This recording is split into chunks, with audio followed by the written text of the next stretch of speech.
നമ്മുടെ പുതിയൊരു വീഡിയോയിലേക്ക് എല്ലാവർക്കും സ്വാഗതം.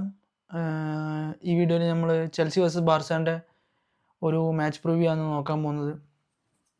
അപ്പം ചാമ്പ്യൻസ് ലീഗിലെ ഈ ഒരു 5th മാച്ച് ഡേ ബാർസക്കും ചെൽസിക്കും നല്ലപോലെ ഇമ്പോർട്ടൻ്റ് ആയിട്ടുള്ളൊരു മാച്ച് ഡേ ആണ്. കാരണം രണ്ട് ടീമും ഒരു ഡ്രോ കഴിഞ്ഞിട്ടാണ് ചാമ്പ്യൻസ് ലീഗിൽ ഒരു ഡ്രോ കഴിഞ്ഞിട്ടാണ് വരുന്നത്. രണ്ടാൾക്കും ഒരേ പോയിൻറ്റ്സ് ആണ്. 7 പോയിൻറ്റ്സോടുകൂടി ബാർസ 12ാമതും ചെൽസി 13ാമതുമാണ് ഉള്ളത്. അപ്പോൾ ഈ കളിയിലൊരു ജയം കിട്ടാത്ത ടീമിൻ്റെ അവസ്ഥ എന്ന് പറയുന്നത് അവരെ മുന്നോട്ടുള്ള ക്വാളിഫിക്കേഷൻ, അതായത് ടോപ്പ് 8ലേക്കുള്ള ക്വാളിഫിക്കേഷൻ അത് നല്ല രീതിയിൽ ബാധിക്കാനുള്ള ചാൻസ് ഉണ്ട്. അതിപ്പം ഡ്രോ ആയ രണ്ടാളെയും നല്ല രീതിയിൽ അത് ബാധിക്കും. കാരണം 8 കളിയിൽ 5 പോയിൻറ്റ് 5 കളിയിൽ 8 പോയിൻറ്റ് എന്ന് പറയുന്നത് വളരെ ഈ രണ്ട് ടീമിനും ടേബിളിൽ നല്ലോണം താഴ്ത്തോട്ട് കൊണ്ടുപോകാനുള്ള ചാൻസ് ഉണ്ട്. അപ്പോൾ രണ്ട് ടീമിനും ഇത് ഒരു ക്രൂഷ്യൽ മാച്ചാണ്. പിന്നെ ഓഫ് കോഴ്സ് ഒരു സ്മോൾ അപ്പർ ഹാൻഡ് ചെൽസിക്ക് ഉള്ളത് എന്താണെന്ന് പറഞ്ഞു കഴിഞ്ഞാൽ അവരെ ഹോം മാച്ചിലായിരിക്കും കളി. അപ്പോൾ നമുക്ക് ഈ കളിയിൽ രണ്ട് ടീമിൻ്റെയും ഒരു ഡ്രോബാക്ക് നോക്കിക്കഴിഞ്ഞാൽ മേജർ ഇഞ്ചുറീസ് ആയിട്ടുള്ള 2 സ്റ്റാർ പ്ലെയേഴ്സ് ഉണ്ട്. അത് ഒന്ന് ചെൽസീൻ്റെ കോൾ പാൽമറാണ്. പാൽമർ ഇന്നത്തെ കളിയിൽ എന്തായാലും ഉണ്ടാവില്ല എന്നുള്ളത് നമ്മുടെ എൻസോ മറാസ്ക പറഞ്ഞിട്ടുണ്ട്. പിന്നെ പെഡ്രി ഓഫ് കോഴ്സ് നമ്മൾ ഈ കളിക്ക് കിട്ടുന്നതാണ് പ്രതീക്ഷിച്ചത്. പക്ഷേ ടീം ലിസ്റ്റ് വരുന്നപ്പോൾ ഇപ്പോൾ പെഡ്രി ടീമിലില്ല. അപ്പോൾ ചിലപ്പം റിസ്ക് എടുക്കേണ്ട വെച്ചിട്ടായിരിക്കും. ബിക്കോസ് ഓൾമോ ഉണ്ട്, we can manage with him. പിന്നെ ഡ്രോ ഫെർണാണ്ടസും ടീമിലുണ്ട്. അപ്പോൾ അതുകൊണ്ടായിരിക്കും വെറുതെ റിസ്ക് എടുക്കേണ്ടെന്ന് വിചാരിച്ചിട്ട് പെഡ്രീനെ ടീമിലേക്ക് ഇടാണ്ട് ഇനി വല്ല ഇഞ്ചുറി റിലാപ്സും വരണ്ടെന്ന് വെച്ചിട്ടായിരിക്കാം. അപ്പം നമുക്ക് ടീം നാളത്തെ പോസിബിൾ ലൈനപ്പ് ഒന്ന് നോക്കിക്കഴിഞ്ഞാൽ ചെൽസിക്ക് ഓഫ് കോഴ്സ് റോബർട്ടോ സാഞ്ചസ് ആയിരിക്കും ഗോളി.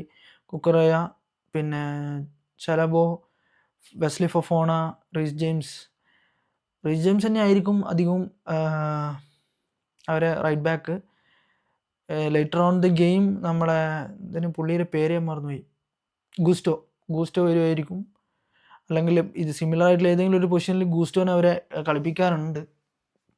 പിന്നെ അതുപോലെ നോക്കുകയാണെങ്കിൽ മോസെ കസേഡോയും ഇത് അവരെ അൺബ്രേക്കബിൾ മിഡ്ഫീൽഡാണ്, എൻസോയും കസേഡോയും. അപ്പോൾ അതെന്തായാലും ഉണ്ടാവും. പിന്നെ ഈ പുള്ളിക്കാരൻ ആണ് ഏറ്റവും നാളെ ബാർസ മാർക്ക് ചെയ്തിരിക്കേണ്ട ഒരു പ്ലെയർ. ഐ തിങ്ക് പുള്ളി നല്ലൊരു മാച്ചായിരിക്കും നാളെ ഇടുക. ജാവോ പെഡ്രോയും പെഡ്രോനേറ്റവും ബാർസൻ്റെ ഒരു ഹൈലൈനെ സംബന്ധിച്ചിടത്തോളം ഹൈലൈൻ വെച്ച് കളിക്കുമ്പോൾ ഈ ഇത്രയും പേസുള്ള ഗർണാച്ചോ ആയാലും ഡെലാപ്പ് ആയാലും പെഡ്രോ അല്ലെങ്കിൽ നേറ്റോ ആരായാലും ഇവരൊക്കെ നല്ല പേസുള്ള പ്ലെയേഴ്സാണ്. വിങ്ങിൽ നല്ലപോലെ അറ്റാക്ക് ചെയ്ത് കളിക്കാൻ പറ്റുന്ന ഒരു പ്ലെയേഴ്സാണ്. അപ്പോൾ എത്രത്തോളം നമ്മളെ ഹൈലൈൻ നാളെ ടോപ്പ് നോച്ച് ആയിരിക്കണം എന്നുള്ളതിൻ്റെ ഉത്തമ ഉദാഹരണമാണ് ആ ലൈനപ്പ്. ഗർണാച്ചോ, ജാവോ പെഡ്രോ, നീറ്റോ എല്ലാവരും നല്ലോണം ഓടിക്കളിക്കാനും 28 വയസ്സിന് താഴെയുള്ള ആൾക്കാരാണ് ഒട്ടുമിക്ക ആൾക്കാരും ആ ടീമിലുള്ളത്. 28-27 അവരെ ആവറേജ് ഏജ്. അപ്പം എന്തുകൊണ്ടും നാളെ ഹൈലൈൻ കളിക്കുമ്പോൾ അതൊരു റിസ്ക് തന്നെയാണ്. നമുക്ക് ഹൈലൈനിൽ ഒരു ചെറിയ പണി കിട്ടിയാൽ കളി തകിടം മറിക്കാൻ പറ്റുന്ന പ്ലെയേഴ്സാണ് ഇവരൊക്കെ. പിന്നെ ഇമ്പാക്റ്റ് ഉണ്ടാക്കാൻ പറ്റുന്ന പ്ലെയേഴ്സാണ്. പെഡ്രോ നീറ്റോ ആണെങ്കിലും കഴിഞ്ഞ കളി ഒരു ഗോൾ അടിച്ചു. പിന്നെ ഈ ടീമിലേക്ക് ലാസ്റ്റ് ഡ്രോപ്പായിട്ട് വരാനുള്ളത് നമ്മളെ എസ്താവിയോ ചിലപ്പോൾ നാളെ സ്റ്റാർട്ട് ചെയ്യായിരിക്കും എനിക്ക് തോന്നുന്നു. ഗർണാച്ചോൻ്റെയും നാളെ നന്നായിട്ടാണ് എസ്താവിയോ കളിക്കുന്നത്. അപ്പോൾ എസ്താവിയോ ചിലപ്പോൾ സ്റ്റാർട്ട് ചെയ്യാൻ ചാൻസ് ഉണ്ട്.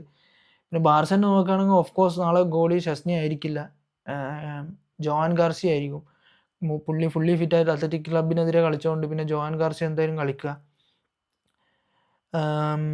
റൈറ്റ് ബാക്കിൽ എനിക്കൊരു കൺഫ്യൂഷൻ ഉണ്ട്, ജൂൾസ് കുണ്ടെ ആണോ എറിക് ഗാർസിയ ആണോ. ഇഫ് നാളെ ഡാനി ഓൾമോ സ്റ്റാർട്ട് ചെയ്യുന്നില്ലെങ്കിൽ ജൂൾസ് കുണ്ടെ ആയിരിക്കും സ്റ്റാർട്ട് ചെയ്യുന്നത്. ഡാനി ഓൾമോ മിഡ്ഫീൽഡിൽ സ്റ്റാർട്ട് ചെയ്യുന്നില്ലെങ്കിൽ ജൂൾസ് കുണ്ടെ ആയിരിക്കും ഓഫ് കോഴ്സ് നാളെ റൈറ്റ് ബാക്ക് ആയിട്ട് സ്റ്റാർട്ട് ചെയ്യുക. കാരണം എറിക് ഗാർസിയ മിഡ്ഫീൽഡിൽ വരും, ഡിജോങ് സെൻട്രൽ മിഡ്ഫീൽഡറായിട്ട് കളിക്കും.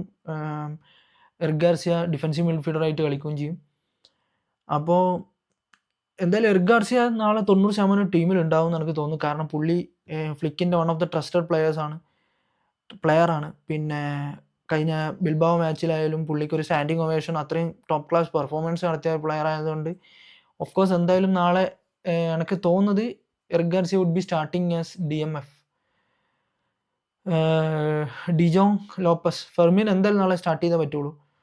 പിന്നെ അതേപോലെ ലെഫ്റ്റ് ബാക്ക് ആയാലും ബാൾഡെ ആയിരിക്കും സ്റ്റാർട്ട് ചെയ്യുന്നത്. ജെറാൻ മാർട്ടിൻ്റെ സാധ്യതകൾ ഞാൻ വളരെ കുറവാണ് കാണുന്നത്.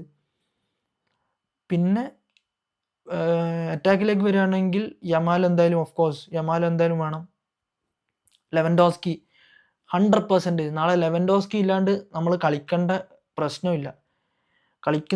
കാരണം ഈ ചെൽസീൻ്റെ സ്ക്വാഡ് എടുത്താലും ബാർസയുടെ സ്ക്വാഡ് എടുത്താലും ഏറ്റവും കൂടുതൽ എക്സ്പീരിയൻസ്ഡ് ആയിട്ടുള്ള ഒരു പ്ലെയറാണ് ലെവൻഡോസ്കി. അപ്പോൾ ലെവൻഡോസ്കിന് നമുക്ക് ഈ മാച്ചിൽ ഇങ്ങനത്തെ ഒരു യൂറോപ്യൻ ടോപ്പ് നോച്ച് മാച്ചിൽ കൊണ്ടുതരാൻ പോകുന്നൊരു അഡ്വാൻറ്റേജ് ചില്ലറയല്ല. അപ്പോൾ എന്തുകൊണ്ടും ലെവൻഡോസ്കി ഒരു 70 മിനിറ്റ് അല്ലെങ്കിൽ ഒരു 60-70 മിനിറ്റ് എന്തായാലും കളിച്ചേ പറ്റുള്ളൂ. പറ്റണം 90 കളിക്കട്ടെ. അതെ. പിന്നെ ഫെറാൻ ടോറസിന് നാളെ ദൈവത്തെ ഓർത്ത് സ്റ്റാർട്ട് ചെയ്യരുത്. ഫെറാൻ ടോറസും അല്ലെങ്കിൽ എന്തായാലും ആയിരിക്കില്ല എനിക്ക് തോന്നുന്നു. പക്ഷേ റാഫീന ആയിരിക്കും സ്റ്റാർട്ട് ചെയ്യുന്നത് ചിലപ്പോൾ. റാഫീന ഫിറ്റാണ്. അല്ലെങ്കിൽ നമ്മളെ റാഷ്ഫോർഡോ റാഫീനോ. ഫെറാൻ ടോറസ് സ്റ്റാർട്ട് ചെയ്യാനേ പാടില്ല. അപ്പോൾ ഇതായിരിക്കും നാളത്തെ പോസിബിൾ ലൈനപ്പ്. പിന്നെ ചെൽസീൻ്റെ ലാസ്റ്റ് 5 മാച്ചസ് നോക്കുകയാണെങ്കിൽ ചെൽസി വോൾസ് 4-3, ടോട്ടനത്തിന് തോൽപ്പിച്ചിട്ടുണ്ട്. കറാബാഗിനായിട്ട് ലാസ്റ്റ് ചാമ്പ്യൻസ് ലീഗ് മാച്ചിൽ ഡ്രോ ആണ്. വോൾസിനായിട്ട് വിക്ടറി ആയിട്ട് ഉണ്ട്. പിന്നെ അത് കഴിഞ്ഞ ലാസ്റ്റ് സാറ്റർഡേ നടന്ന മാച്ചിൽ ബേൺലിനായിട്ട് 2-0 വിക്ടറിയാണ്. അപ്പോൾ അതേപോലെ തന്നെ ബാർസയും സെൽട്ട വിഗോ, ബിൽബാവോ കഴിഞ്ഞ ലാസ്റ്റ് 5 കളിയിൽ ഒരു ഡ്രോയും ഒരു ഡിഫീറ്റും 3 വിക്ടറിയും ഉണ്ട് ബാർസക്ക്. അതേപോലെ ഇവരെ നോക്കുകയാണെങ്കിൽ ചെൽസീനെ നോക്കുകയാണെങ്കിൽ ചെൽസിയും അതേപോലെ തന്നെ ചെൽസി 4 വിന്നും ഒരു ഡ്രോയും ആണ്. അപ്പോൾ എന്തായാലും എന്തുകൊണ്ടും നല്ലൊരു ടോപ്പ് നോച്ച് മാച്ചായിരിക്കും. ഇത് എപ്പോഴും ഈ ചെൽസി ബാർസ കളി വരുന്നത് പോലെ ഒരു ക്ലാസിക് മാച്ചായി മാറുമെന്ന് നമുക്ക് ഇത് പ്രതീക്ഷിക്കാം. അപ്പോൾ എന്തായാലും ഹൈലൈൻ വെച്ച് കളിക്കുമ്പോൾ കുറച്ച് ഒരു റിസ്കി ഫാക്ടറാണ് ഈ ഇത്രയും പേസുള്ള ടീമിനെതിരെ. എന്നാലും ഫ്ലിക്കിൻ്റെ അറിയാലോ, സ്റ്റബേൺ ആണ്. ആ ടാക്റ്റിക്കിന്ന് പുള്ളി കൊന്നാലും മാറാൻ പോകുന്നില്ല. പക്ഷേ നാളെ നമ്മളെ പ്ലെയേഴ്സ് നല്ല രീതിയിൽ പെർഫോം ചെയ്തേ പറ്റുള്ളൂ. പ്രത്യേകിച്ച് ഇത്രയും ഒരു ക്രൂഷ്യൽ മാച്ചാണ്. നാളത്തെ കളി ജയിച്ചാൽ നമുക്ക് 10 പോയിൻ്റ് ആവുള്ളൂ. നാളത്തെ ഒരു ഡിഫീറ്റ് ആണെങ്കിൽ ടേബിളിൽ നല്ലോണം താഴോട്ട് പോകുന്നതായിരിക്കും ബാർസലോണ. അത് ഏത് ടീമായാലും, ബാർസ ആണെങ്കിലും ചെൽസി ആണല്ലോ. അപ്പോൾ ഇത്രയും നല്ലൊരു ഇമ്പോർട്ടൻ്റ് മാച്ച് ആകുമ്പോൾ രണ്ടാളും നല്ലൊരു പെർഫോമൻസ് ആയിരിക്കും. അപ്പം അതിനനുസരിച്ച് നോക്കി കളിക്കേണ്ടി വരും ബാർസ. നമ്മളെ പതിവ് പൊട്ടത്തരങ്ങളായ പതിവ് മിസ്റ്റേക്സ്, പിന്നെ ഏർലി ഡിഫൻസീവ് ലൈനിൻ്റെ ബ്രേക്ക് ഡൗൺ, പിന്നെ ആളെ ട്രാക്ക് ബാക്ക് ചെയ്യാത്തത്, ഇങ്ങനത്തെ കുറേ മണ്ടത്തരങ്ങൾ നാളെ കളിക്കാൻ നിന്ന് കഴിഞ്ഞാൽ ചെൽസി അൺപ്രഡിക്റ്റബിളാണ്. അപ്പോൾ എന്താവും എന്നറിയില്ല. കാരണം ക്ലബ് വേൾഡ് കപ്പ് ഫൈനലിൽ നമ്മൾ കണ്ടതാണ്. ഓഫ് കോഴ്സ് PSG ജയിക്കും വിചാരിച്ച കളി PSG തൂക്കിയടിച്ചത് ഇവന്മാർ. അപ്പോൾ ഒന്നും പറയാൻ പറ്റില്ല. ചെൽസി ഒരു അൺപ്രഡിക്റ്റബിൾ ടീമാണ്. എങ്ങനെ അവർ കളിക്കും എന്നുള്ളത് ദൈവം തമ്പുരാൻ അറിയാം. അപ്പോൾ നാളെ നമുക്ക് എല്ലാ ശുഭപ്രതീക്ഷയും വെച്ചുകൊണ്ട് നാളെ നമുക്ക് വാച്ച് അലോങ്ങിൽ കാണാം. പിന്നെ അടുത്തൊരു വീഡിയോ കാണുന്നവരെ ബൈ.